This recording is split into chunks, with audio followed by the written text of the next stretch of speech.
Bismillahirrahmanirrahim. Assalamualaikum warahmatullahi wabarakatuh. Alhamdulillah wassalatu wassalam ala Rasulillah wa ala alihi wa ashabihi wa man walah. Asyhadu an la ilaha illallah wahdahu la syarikalah wa asyhadu anna Muhammadan abdu wa rasuluhu la nabiyya ba'dah. Amma ba'd. Hadirin yang dimuliakan oleh Allah, alhamdulillah, segala puji hanya milik Allah Subhanahu wa taala. Dengan nikmat dan karunia-Nya kembali kita dipertemukan di kesempatan pagi hari yang mulia ini untuk kita lanjutkan pelajaran kita mempelajari kitab Subulus Salam min Sahih Sirati Khairil Anam. Kita sampai pada pembahasan selanjutnya, yaitu tentang peperangan Uhud. Jadi suatu peperangan yang sangat terkenal atau ya, yang besar, ya, yang dialami oleh Nabi SAW bersama para sahabatnya. Dan bagi orang-orang yang biasa atau pernah melaksanakan ibadah umroh ke kota Madinah, biasanya di antara bagian perjalanan itu adalah mengunjungi kuburan syuhada Uhud, ya, dan melihat kurang lebih tempat yang dahulu pernah terjadi peperangan, itu di bawah Gunung Uhud, ya. Peperangan besar antara Nabi SAW, kaum muslimin, melawan orang-orang musyrikin. Dan perang Uhud ini dijelaskan oleh penulis setelah menjelaskan tentang pengkhianatan orang-orang Yahudi dari Bani Nadir dan Bani Qainuqa, dua suku yang cukup besar yang ada di kota Madinah, yang menunjukkan pengkhianatannya, ya, serta rencana makar jahat yang Allah bongkar rahasianya sehingga menjadi sebab terusirnya mereka dari kota Madinah, yang menjadi sebab terusirnya mereka dari kota Madinah. Kemudian selanjutnya masih ada suku besar juga yang mendahului ada di kota Madinah sebelum Nabi SAW, yaitu Bani Quraidah. Ya, Bani Quraidah belum melakukan pengkhianatan, tapi di kemudian hari mereka juga berkhianat, tepatnya di perang Badar, di perang Khandaq, ya, yang akhirnya mereka juga berhasil dikuasai oleh kaum muslimin dan terusir dari kota Madinah. Nanti ada penjelasannya tentang perang Khaybar, ya, suatu tanah besar dengan perkebunannya yang dimiliki oleh Yahudi Bani Quraidah, yang akhirnya dikuasai oleh kaum muslimin karena pengkhianatan mereka, orang-orang Yahud, ya. Tapi sebelumnya kita masuk pembahasan tentang Ghazwatu Uhud, ya, perang Uhud, ya. Di perang Uhud ini, hadirin yang dimuliakan oleh Allah, secara global adalah peperangan di mana Nabi SAW mengalami dua fase, dua babak. Fase pertama, di perang itu Nabi SAW memenangkannya, ya. Di fase kedua kaum muslimin kalah, ya, dengan takdir Allah Subhanahu wa taala tentunya. Tapi di dalamnya terdapat pelajaran apa yang menjadi sebab yang Allah jelaskan dalam Al-Qur'an sehingga kekalahan itu didapatkan. Nah, ini hadirin yang dimuliakan Allah, kalau peperangannya ya dua fase ini. Ya. Ada lagi di bagian akhir, tapi itu hanya ancaman dan isu saja. Nabi hendak diserang kembali, tapi ternyata tidak ada penyerangan selanjutnya. Akan tetapi di akhir-akhir itu kaum muslimin justru malah menunjukkan kesulitan dalam tawakal. Ya, itu setelah meredanya perang. Ya, ternyata kaum muslimin setelah ujian ini yang keras, ya, mereka malah semakin kuat tawakalnya kepada Allah Subhanahu wa taala. Ya. Nah, ini hadirin secara global dari peperangan itu terdapat beberapa fase, ya, dari keadaan yang dialami oleh kaum muslimin. Dan secara umum juga perang Uhud ini dijelaskan oleh para ulama adalah peperangan di mana Allah Subhanahu wa taala menyaring mana orang-orang beriman, mana orang-orang munafik. Ya. Jadi nampak orang-orang yang solid dalam keimanan dan mana orang-orang munafik. Ya. Allah saring dengan ujian peperangan ini. Dan itu terjadi di awal-awal perjalanan peperangan. Kaum muslimin yang berjumlah 1.000 orang, di tengah jalan 300 orang balik ke kota Madinah, nggak mau ikut.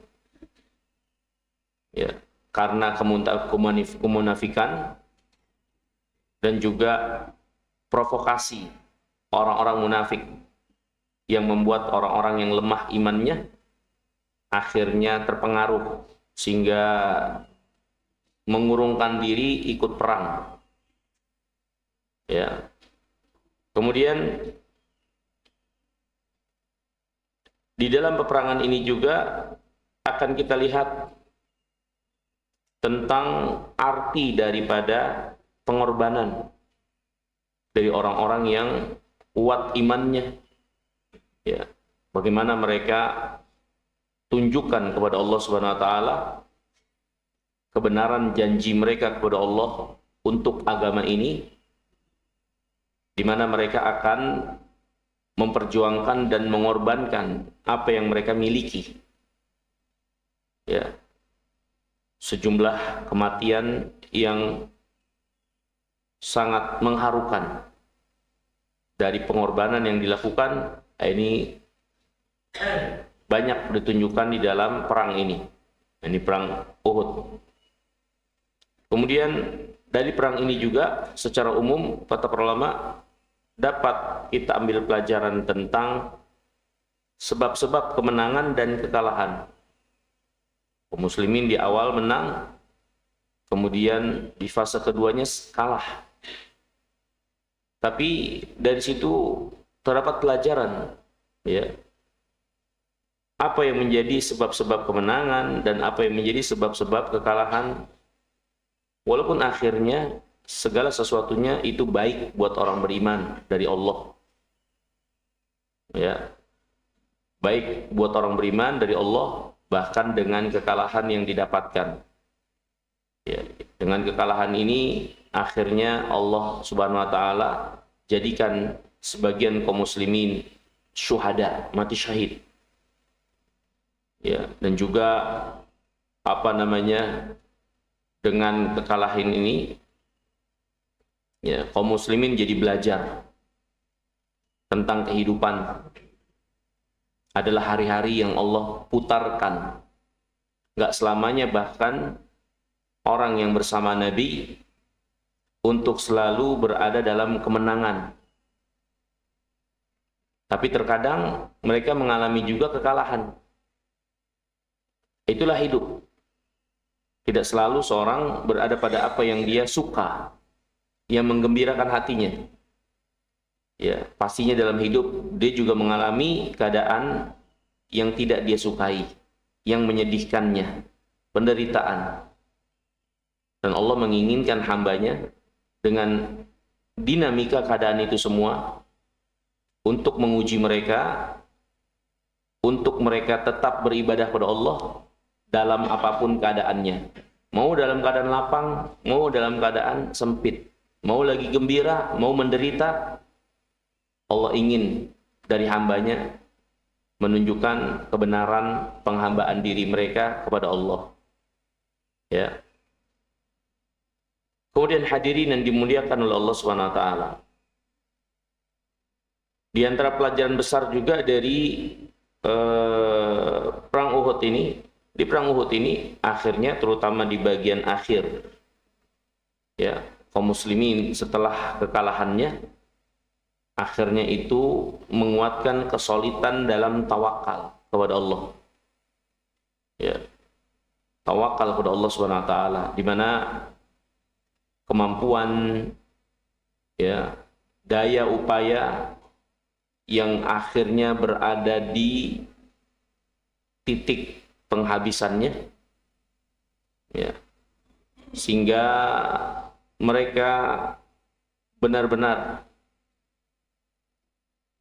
merasakan bahwasanya hanya Allah lah Subhanahu wa taala sejatinya yang mencukupi mereka. Ketika ancaman kembali datang, maka mereka dengan semangatnya tawakal kepada Allah untuk bersiap dan menghadapinya. Ya. Justru keadaan itu membuat mereka semakin solid dalam tawakal. Sebagai pelajaran, akhirnya yang mencukupkan kita semua adalah Allah.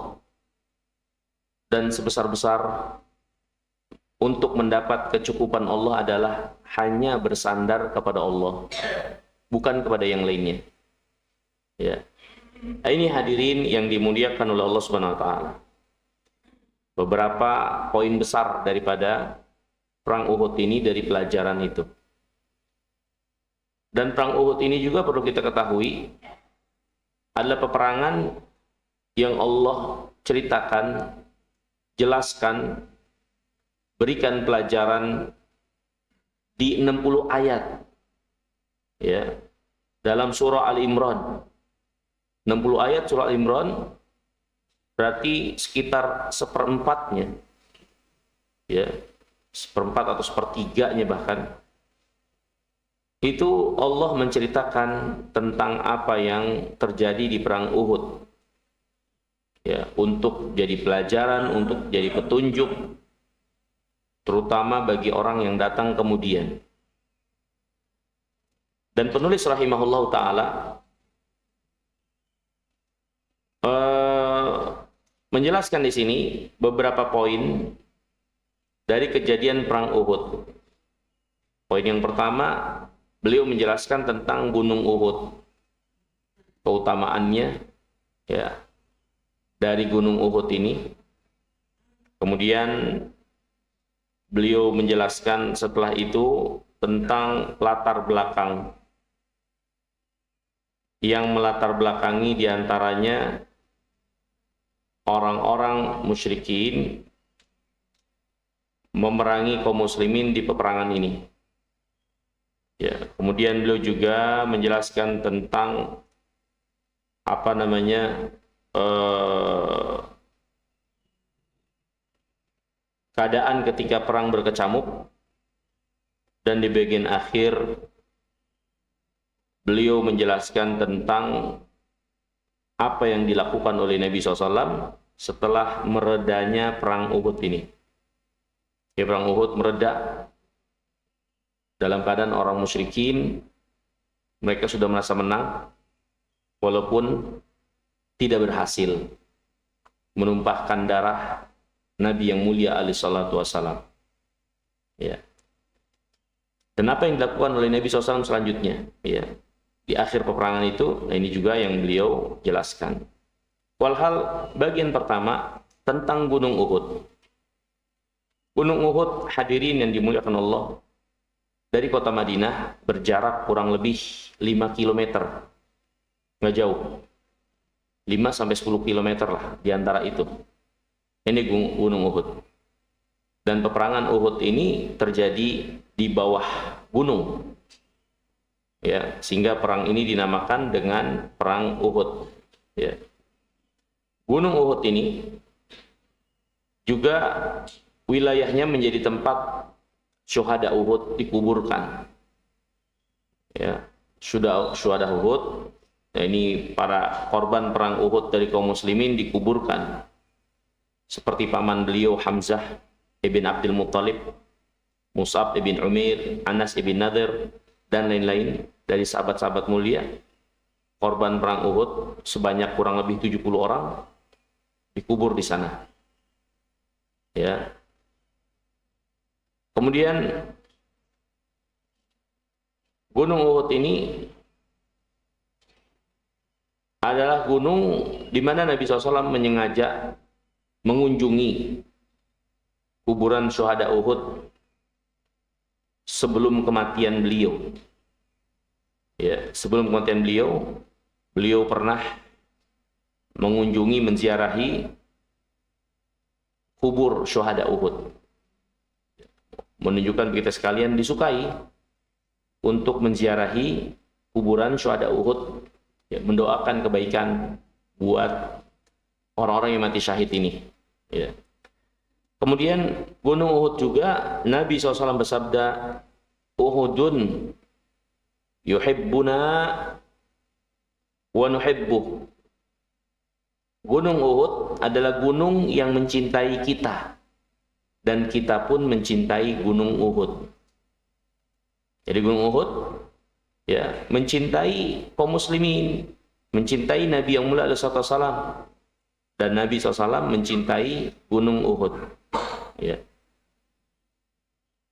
Gunung Uhud juga adalah gunung yang Nabi SAW memberikan beberapa permisalan dalam kebaikan, khususnya timbangan pahala. Ya, permisalan tentang pahala. Ya, seperti Nabi SAW menjelaskan orang yang bertakziah, ya, bertakziah kemudian menyolatkan mayit, jenazah kaum muslimin, maka dia mendapatkan 1 qirat. Kalau dia mengantarkan sampai kuburnya, dia dapat 1 qirat berikutnya. Ya, jadi 2 qirat sampai selesai penyelenggaraan jenazah, itu yang didapatkan oleh kaum muslimin dalam rangka penyelenggaraan jenazah saudaranya. Dan 1 qirat itu kata Nabi seberat Gunung Uhud. Ya, seberat Gunung Uhud. Jadi kalau 2 qirat dapat pahala seberat 2 kali Gunung Uhud. Ya.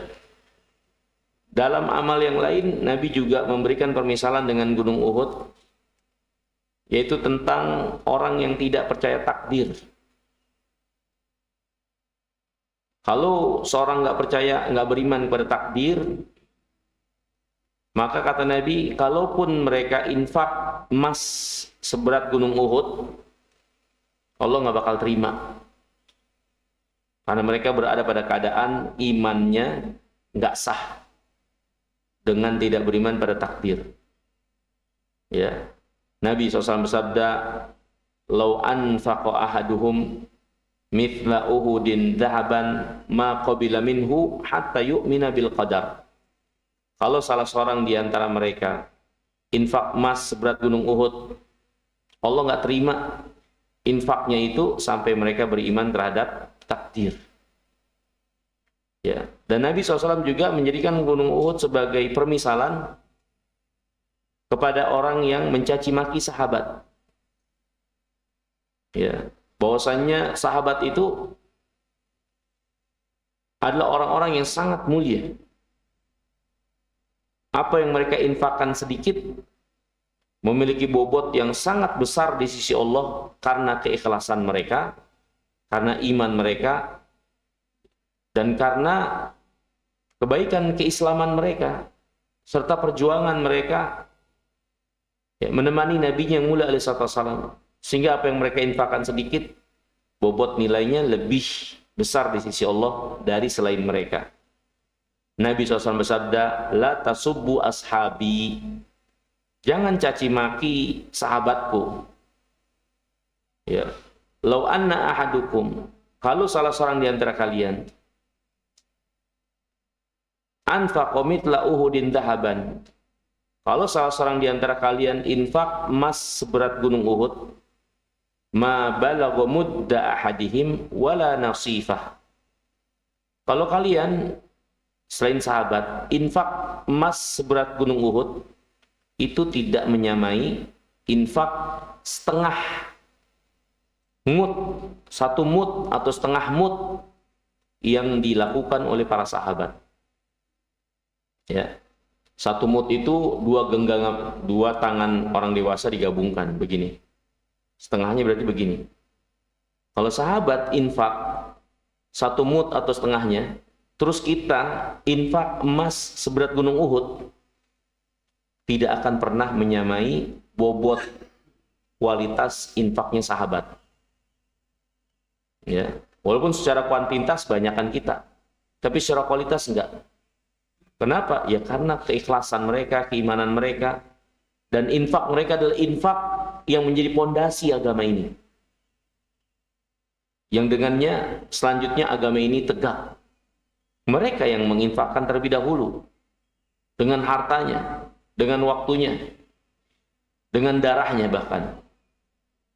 Ya, maka wajar kalau kita infak seberat gunung Uhud, gak akan pernah bisa menyamai bobot infak sahabat Nabi, walaupun mereka hanya infak satu atau setengah mud, karena kualitas yang ada pada infak mereka, diri mereka. Ya, walhal Nabi SAW banyak menjadikan keadaan Uhud sebagai perumpamaan, sebagai permisalan, perumpamaan untuk kita ambil pelajaran, pahami agama ini.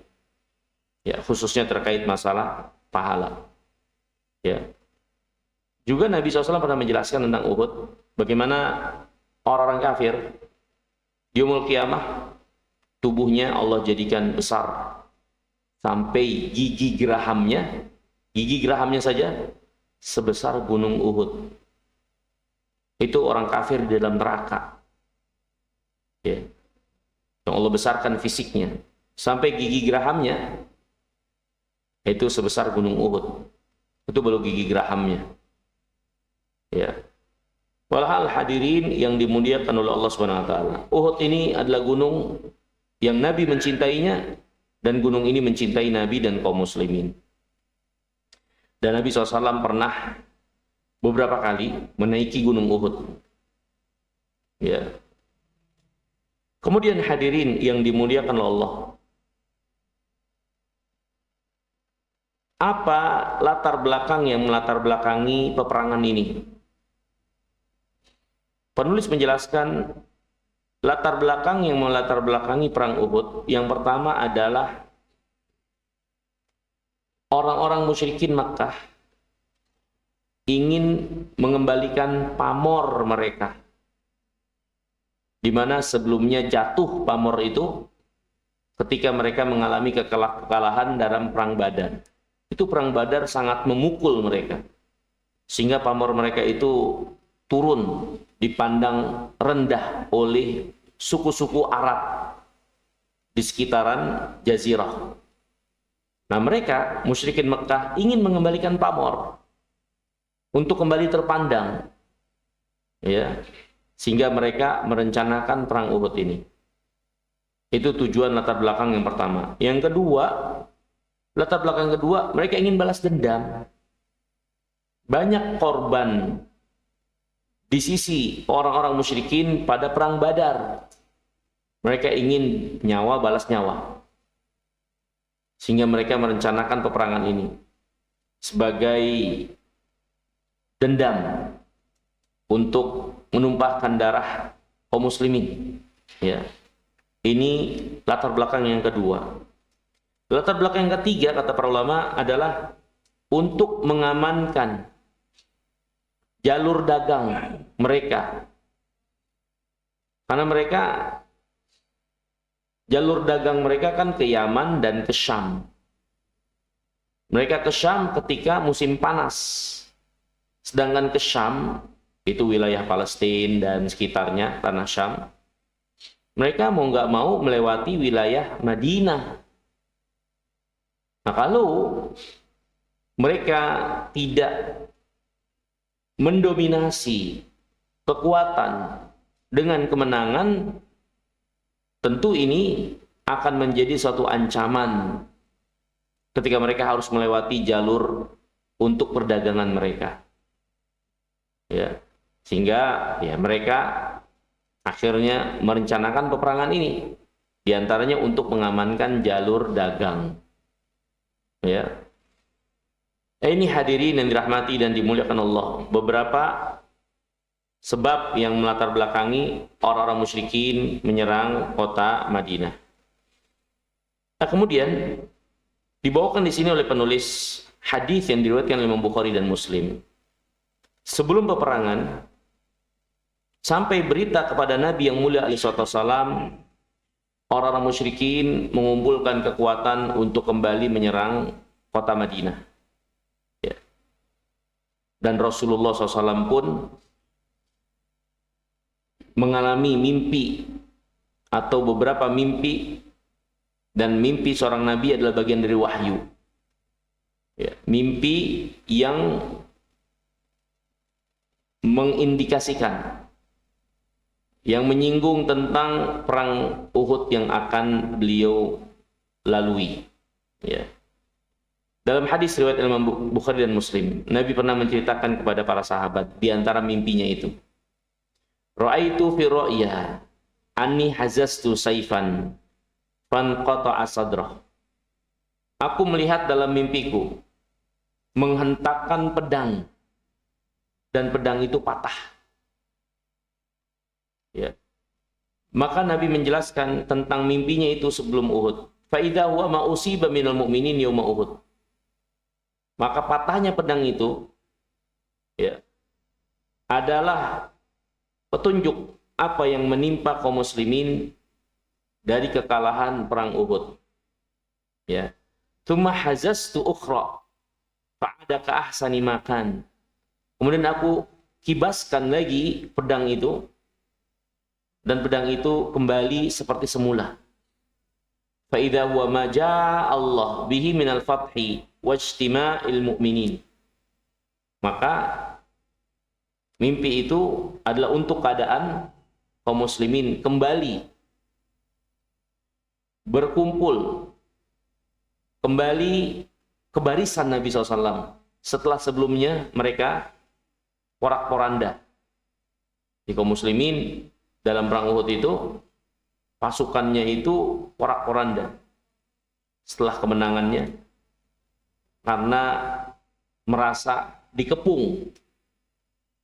Ya, ketika dunia menjadi orientasi, merasa kemenangan sudah di depan mata, ingin meraih dan meraup harta banyak, ya, kemudian terdapat tekanan yang mereka merasakan kalau mereka itu dikepung.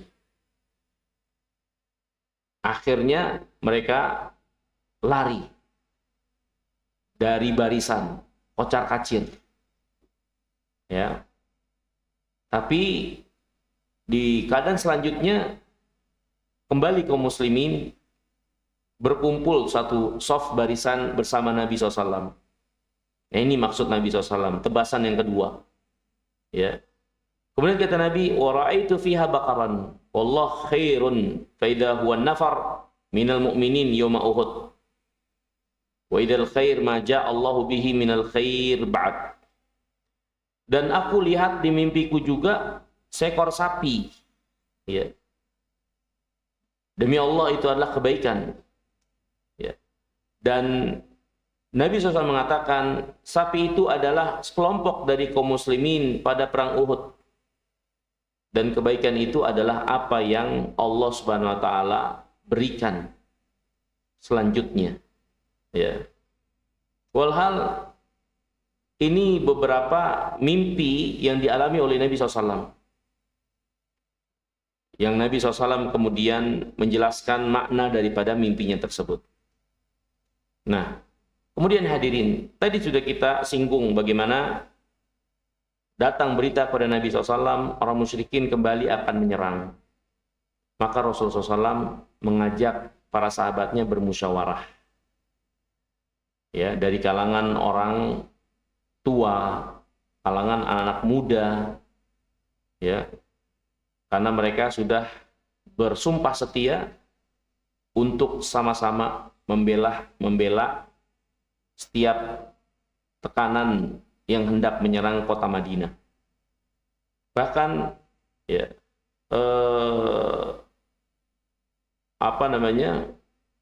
orang-orang di luar Islam pun seperti orang Yahudi, untuk keadaan seperti ini seharusnya mereka berada di barisan kaum muslimin.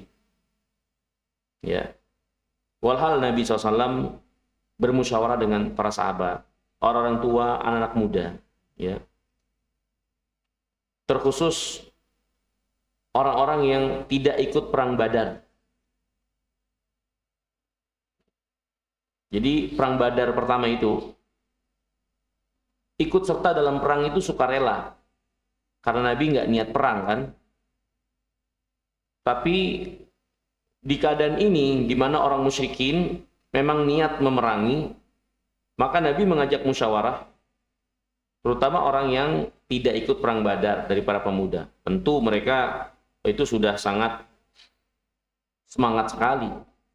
Sebagian mereka bahkan bersumpah, kalau ada peperangan lagi, maka mereka akan benar-benar mengorbankan segala sesuatunya untuk agama Allah ini. Ya, karena perang pertama dari perang Badar itu yang mereka terlewatkan, ya, karena memang tidak diwajibkan, tapi sedikit banyaknya membuat mereka jadi menyesali, ya, karena ketidakikutsertaan. Nah, kaum muslimin dalam hal ini terbagi menjadi dua pendapat. Rasulullah SAW sendiri dengan orang-orang tua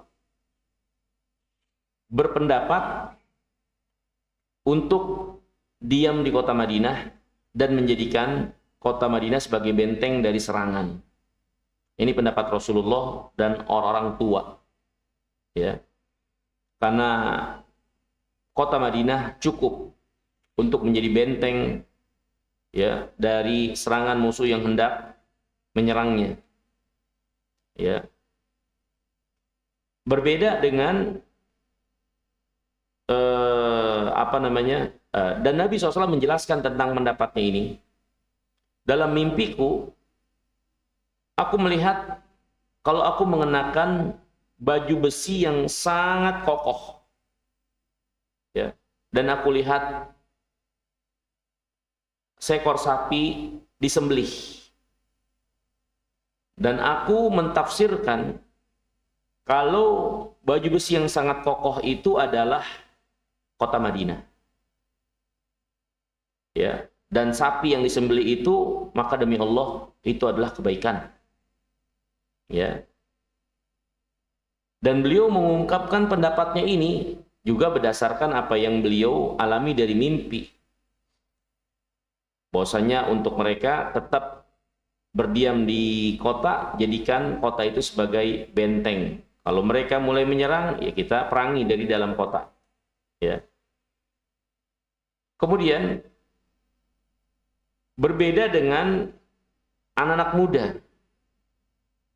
Anak muda yang semangat terutama, mereka berkata, "Ya Rasulullah, wallah ma dukhila alaina fiha fil jahiliyah, fa kaifa yudkhal alaina fiha fil Islam?" Ya Rasulullah, dulu waktu kami jahiliyah, Mereka nggak bisa nginjekin kaki ke kota Madinah untuk menyerang kayak begini. Sekarang kita dalam Islam, kita berada dalam kebenaran. Gimana kita mempersilahkan mereka menginjakan kaki ke dalam kota kita? Dulu waktu kita jahiliyah, mereka nggak bisa berbuat ini kepada kita. Menginjakan kaki mereka untuk menyerang, memporak-porandakan kota Madinah, mereka nggak bisa. Sekarang kita dalam kebenaran, dalam Islam. Maksudnya kenapa harus membiarkan mereka menginjakan kaki ke dalam kota, menyerang seperti ini? Mereka nggak rela. Kita nggak boleh berdiam diri di kota, tapi kita keluar kota Madinah, perang, ya, menghalau mereka di tengah jalan. Ya, ini terutama pendapatnya anak-anak muda. Maka melihat semangat ini, Nabi SAW mengatakan, sya'nukum, ya sudah, kalau begitu, menurut apa yang menjadi pandangan kalian. Ini Nabi yang mulia alaihissalam. Ya, Nabi SAW itu orang yang sangat luas, ya, untuk hal-hal terutama yang terdapat beberapa pilihan. Selama bukan dosa, maka beliau mempertimbangkan, bahkan mendahulukan apa yang menjadi semangat, kemudahan, kebaikan yang dilihat oleh para sahabatnya. Selama bukan dosa tentunya. Ya. Kemudian Nabi SAW pun masuk ke rumahnya. Ya. Dan menggunakan baju besi, baju perangnya, baju besinya. Lihat hadirin, ya, Nabi SAW perang menggunakan baju besi, baju perang. Jadi nggak ada yang namanya dalam Islam itu Nabi mengajarkan ilmu kebal, ya, mengajarkan wirid dzikir untuk jadi kebal senjata tajam, kebal tombak, kebal anak panah, nggak ada. Nabinya sendiri pakai anak panah, pakai baju besi.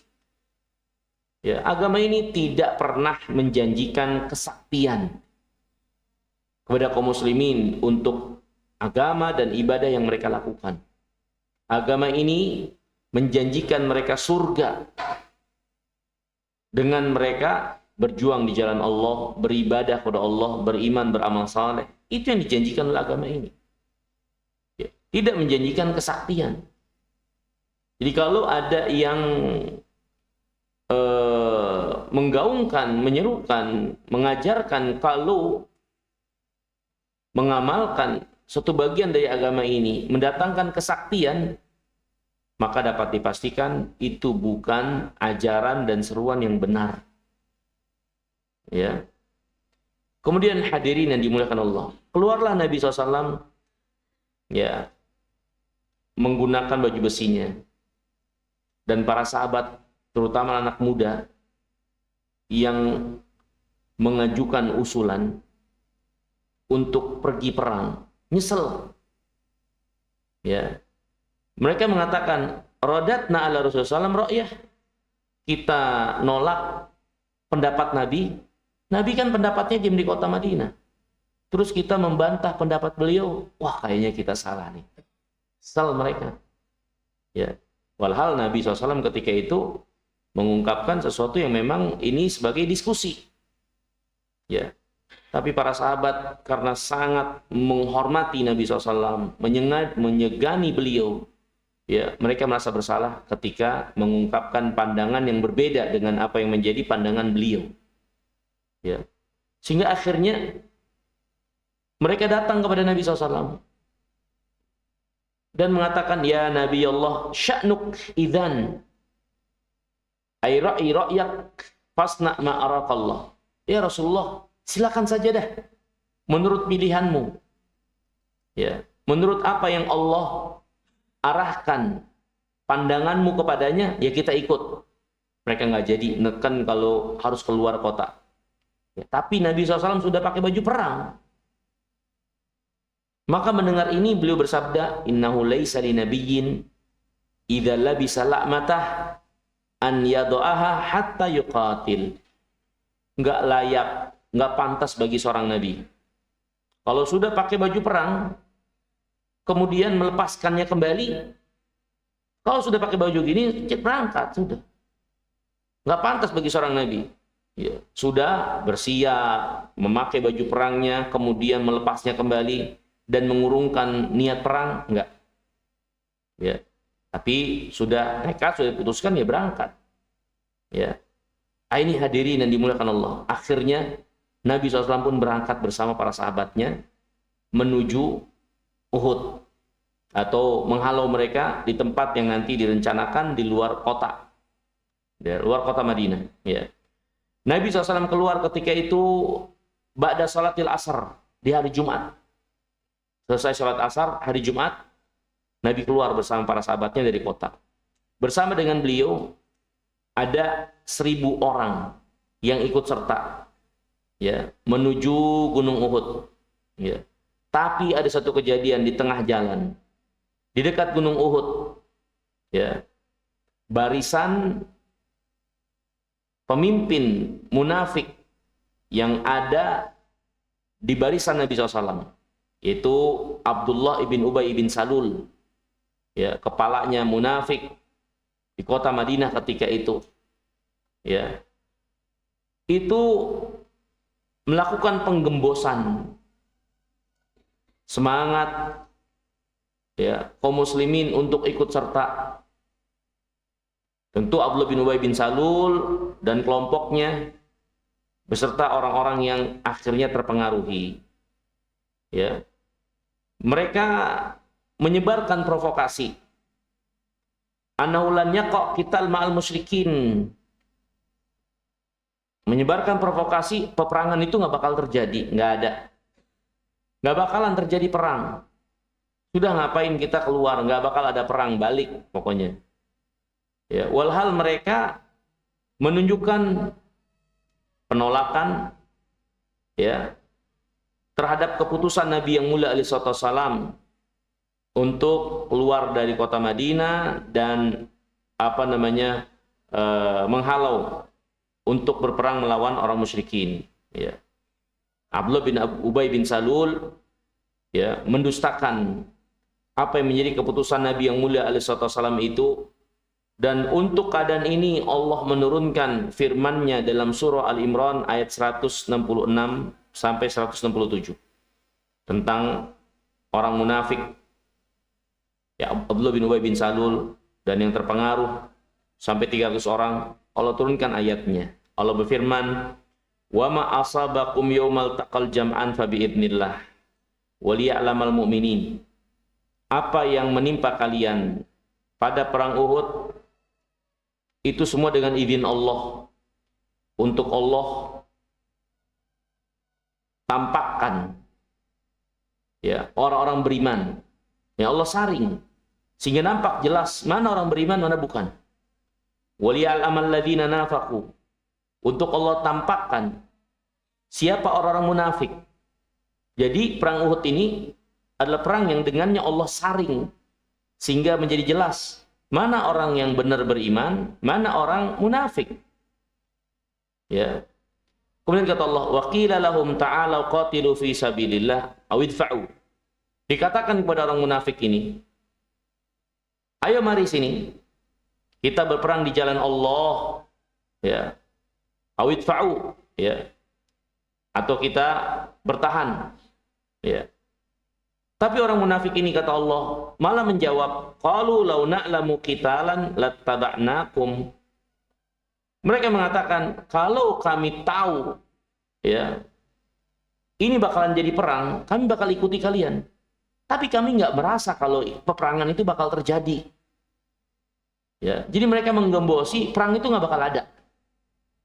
Ya, mereka pikir Rasulullah SAW dengan apa yang beliau perintahkan itu adalah kebohongan. Kalau mereka akan melakukan peperangan, ya, tapi mereka malah menggembosi dan menyebarkan nggak bakal ada perang. Mereka mengatakan, lau na'lamu qitalan lattaba'nakum.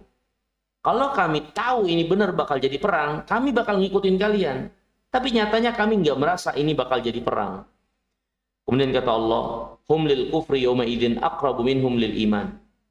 Mereka-mereka ini yang mengatakan demikian, lebih dekat kepada kekafiran daripada keimanan. Bagaimana mereka nggak percaya dengan apa yang dilakukan oleh nabinya? Beliau sudah membicarakan sampai seperti ini, memakai persiapan perangnya, yang berarti bakalan perang. Terus mereka katakan nggak akan ada perang. Ya, ini hadirin yang dimuliakan oleh Allah Subhanahu Wa Taala. Berita tentunya nggak seperti zaman sekarang. Ya, ada alat komunikasi dan seterusnya sehingga pergerakan musuh itu juga bisa dipantau mungkin. Ada radar dan seterusnya. Ya, berita yang sampai kepada Nabi SAW kan berita dari orang yang mengabarkan atau desas-desus yang ada. Ya, para sahabat juga kan terbatas informasinya. Ya, tapi ketika beliau sudah menunjukkan bagaimana pakai baju perang, pasti kan bakal jadi perang. Beliau kan seorang nabi. Ya, nggak mungkin beliau melakukan itu sedangkan orang musyrikin ternyata nggak ada rencana untuk memerangi. Ya, nah orang-orang munafik mengambil kesempatan ini, keterbatasan informasi, seolah-olah nggak percaya dengan apa yang menjadi rencana Nabi SAW. Perang itu nggak ada. Kalau bakal ada perang, kami bakal ikutin. Tapi nggak ada perang ini. Udah setengah perjalanan menuju Uhud, mereka balik lagi. Ya, mereka balik lagi. Sampai 300 orang yang ikut terpengaruh. Ya. Dan kata Allah apa? Mereka lebih dekat dengan kekafiran daripada keimanan. Keimanan harusnya menuntut mereka mempercayai Nabi SAW. Tapi mereka malah mendustainya. Ya. Kemudian kata Allah, yaquluna bi afwahihim ma laysa fi qulubihim. Mereka mengatakan dengan mulut-mulut mereka yang tidak ada di dalam hati mereka. Wallahu a'lamu bima yaktumun. Dan Allah Maha tahu apa yang mereka sembunyikan itu. Ya. Ini hadirin yang dimuliakan Allah. Dari awal perjalanan, ya, peperangan ini, perencanaan, ya, sampai akhirnya bertemu musuh, Allah Subhanahu Wa Taala menyaring mana orang beriman, mana yang enggak. Ya. Dan penyaringan ini dengan hikmah yang besar tentunya. Entah kita tahu atau tidak tahu. Ya. Tapi pastinya, ya, kalau kita lihat dari sisi mata pandangan, keberadaan orang-orang seperti munafik ikut berperang di satu barisan itu bukan nambah kekuatan, tapi malah nambah bahaya. Mereka akan menjadi musuh dalam selimut. Lebih baik di awal sebelum mulai peperangan mereka sudah disingkirkan daripada ketika perang berkecamuk mereka masih ada di tengah. Itu lebih menyakitkan lagi tentu bahayanya. Ya, gimana kita berada pada satu barisan di saat dibutuhkan kesolidan, di tengah-tengah ada orang yang gembosi.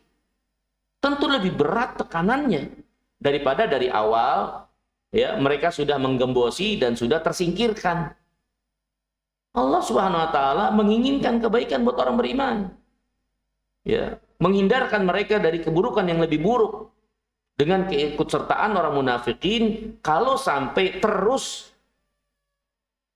ikut lanjut sehingga perang berkecamuk, lebih berat lagi nantinya.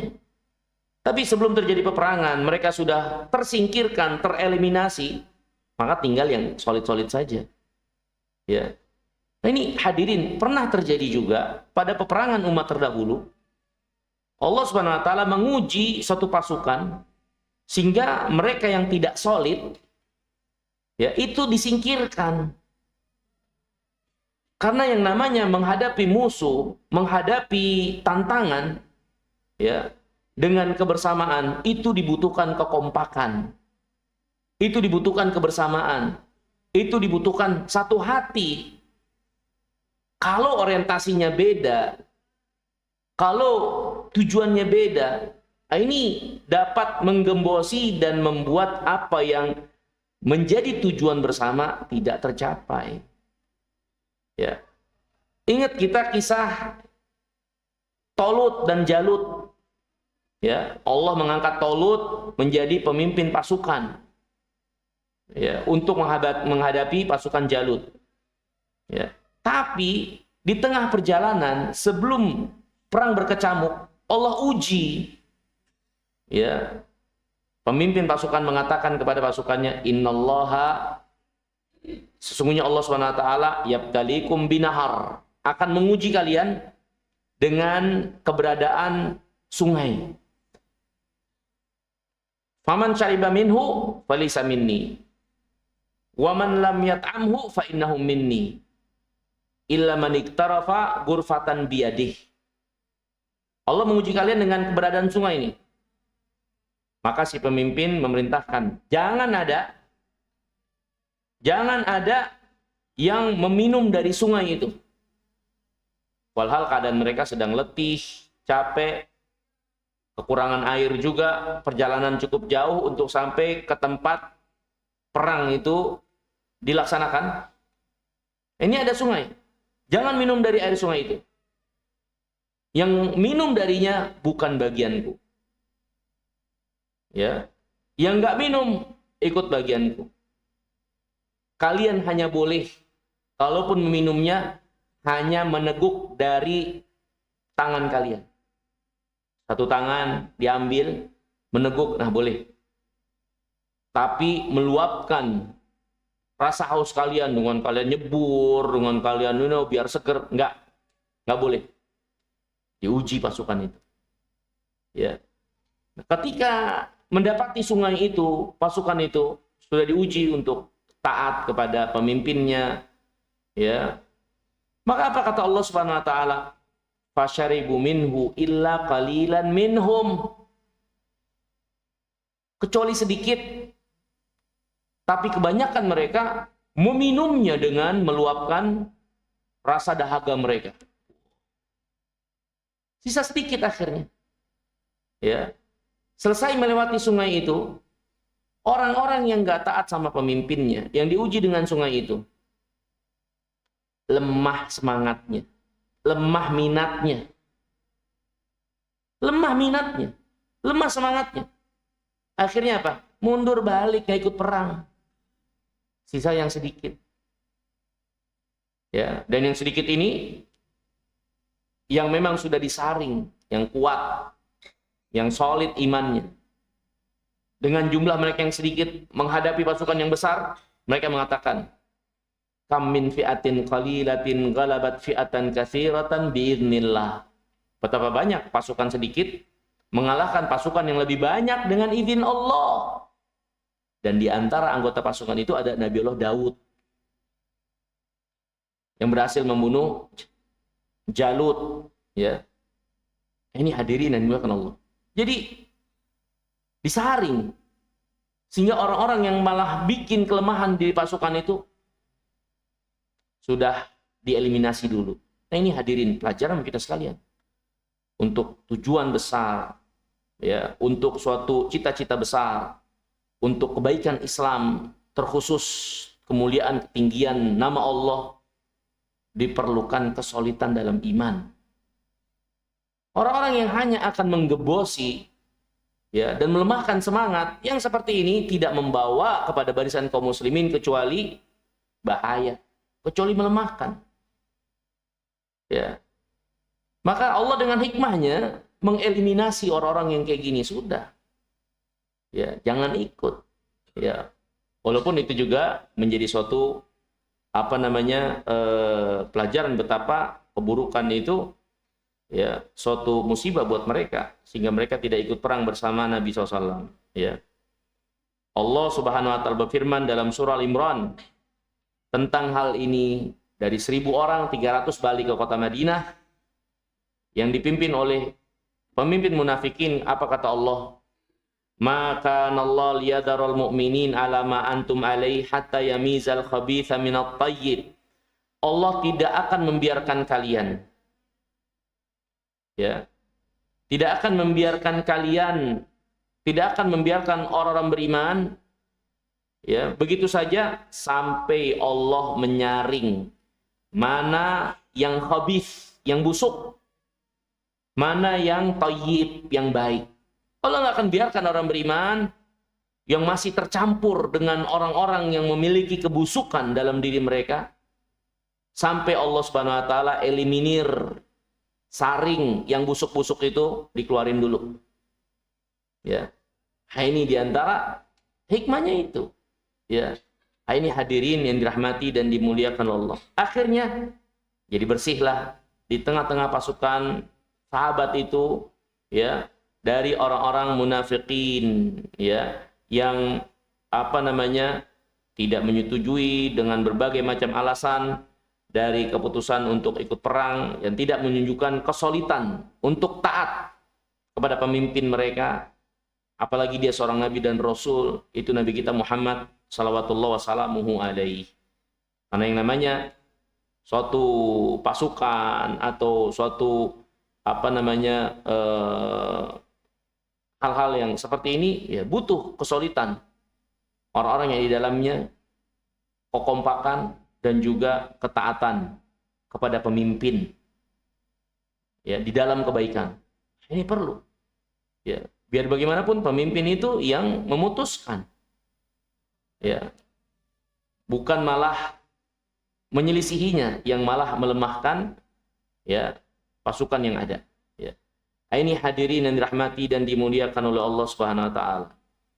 Ini mungkin yang bisa kita pelajari, ya, di awal daripada perang Uhud ini, ya, hal-hal yang melatar belakangi perang Uhud, ya, dan juga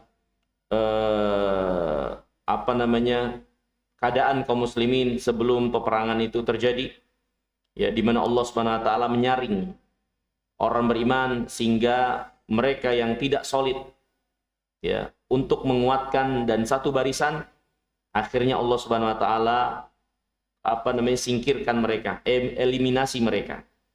Mereka tidak ikut, walaupun itu adalah juga menunjukkan kebusukan yang ada pada mereka, yang tidak sungguh-sungguh, ya, untuk berjuang bersama Nabi yang mulia salawatullah wassalamuhu alaihi, ya.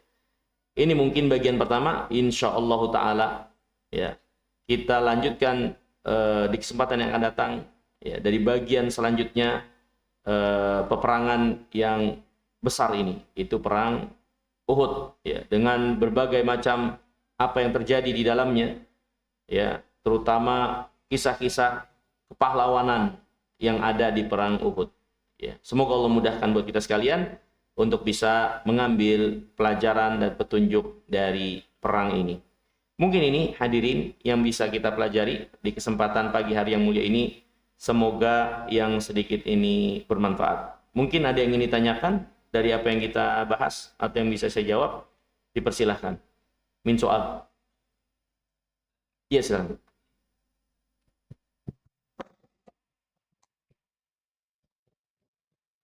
Izin bertanya Pak Ustadz, tadi dikatakan sebelum terjadi perang Uhud, Nabi bermimpi dan kemudian Nabi bermusyawarah dengan para sahabat, ya, baik orang tua maupun yang muda, terutama mereka yang tidak ikut perang Badar. Ya. Dari musyawarah tersebut ada dua pendapat, Nabi dan para orang tua berpendapat untuk tetap bertahan di kota Madinah, dijadikan sebagai benteng. Sedangkan yang muda ingin keluar dari kota Madinah dan menghalau kaum musyrikin di tengah-tengah. Tetapi pada akhirnya yang muda juga sadar bahwa mereka salah menyelisihi Nabi, dan kembali kepada Nabi untuk tetap ikut dengan pendapat Nabi.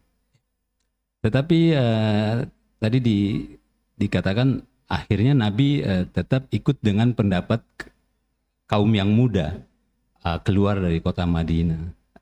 Yang ingin saya tanyakan, bukankah Nabi melawan mimpi, sedangkan mimpinya itu adalah mimpi Nabi adalah wahyu, ya. Mimpi Nabi ada wahyu. Bukankah dengan begitu Nabi melawan wahyu dari Allah atau bagaimana Pak Ustadz? Yeah. Sehingga makanya jadi terjadi mungkin di fase kedua kekalahan itu. Dan ada juga 300 orang yang membelot kembali. Apakah karena Nabi tidak menurut dengan wahyu berdasarkan mimpi tadi? Jazakallah khairan. Wassalamualaikum. Assalamualaikum. Pertama, ya, jelas mimpi para nabi bagian dari wahyu. Ya. Sekarang Nabi SAW dalam mimpinya itu, sebagaimana tadi beberapa riwayat disebutkan, beliau alaihissalam mimpi menebaskan pedangnya patah, mengibaskan pedangnya patah. Ya. Kemudian dia tebasin yang kedua lagi, balik lagi. Dan Nabi SAW mentakwil atau mentafsir mimpinya itu. Tebasan pertama itu apa yang beliau alami daripada kekalahan. Kaum muslimin kocar-kacir. Tebasan kedua adalah kembalinya kaum muslimin ke barisan beliau. Ya. Ini juga kan mimpi. Beliau bakal mengalami itu. Ya. Kemudian beliau mimpi tentang kota Madinah. Ya. Beliau bermimpi beliau berada pada satu baju besi yang kuat, yang kokoh, dan beliau mentafsirkan kalau baju besi yang kokoh itu maksudnya kota Madinah. Ya, dan beliau juga mimpi seekor sapi yang disembelih. Ya, dan beliau mentafsirkan ya demi Allah itu adalah kebaikan. Sapi disembelih. Nah, mimpi-mimpi itu ini jelas tidak ada yang spesifik untuk Nabi SAW diam atau pergi. Tidak ada. Tapi mimpi itu nampak seperti pandangan dan juga satu keadaan yang akan beliau alami. Tapi tidak secara jelas, tidak secara spesifik, tapi dengan isyarat. Ya, seperti itu. Nggak ada di situ mimpinya berupa perintah untuk mengerjakan atau tidak mengerjakan sesuatu. Tapi beliau hanya digambarkan sesuatu keadaan. Ya, seperti itu. Bahkan untuk keadaan yang beliau kalah juga akhirnya digambarkan kan yang beliau jadi tafsir beliau. Jadi ketika beliau alaihissalam mengajak para sahabat musyawarah, itu sudah cukup menunjukkan bahwasanya mimpi beliau itu bukan suatu keputusan wahyu untuk beliau pilih antara berangkat atau enggaknya. Karena itu keputusan wahyu, gak bakalan bermusyawarah. Wahyu itu pasti benar. Maksudnya kalau sudah langsung jelas, itu udah pasti langsung diikutin. Tapi mimpi itu tidak mengarahkan untuk suatu pilihan dari Allah. Dan Nabi tidak tahu perkara gaib, pastinya. Ya. Makanya Nabi mengajak para sahabat bermusyawarah. Ya, seperti itu. Karena itu tidak spesifik untuk satu pilihan. Dan juga mimpinya itu bukan perintah secara langsung tapi gambaran. Ya. Jadi Nabi SAW dalam ini ya tidak menyelisihi apa yang diwahyukan kepada beliau. Ya, mungkin itu. Wallahu ta'ala alam bishawab. Baik, kalau nggak ada lagi, kita cukupkan mungkin pertemuan kita di kesempatan pagi hari yang mulia ini. Saya ucapkan terima kasih banyak atas kesempatannya. Mohon maaf kurang lebihnya. Semoga yang sedikit ini bermanfaat. Aku qouli hadza wa astaghfirullah li wa lakum wa akhiru da'wana anil hamdulillahi rabbil alamin. Wassalamualaikum warahmatullahi wabarakatuh.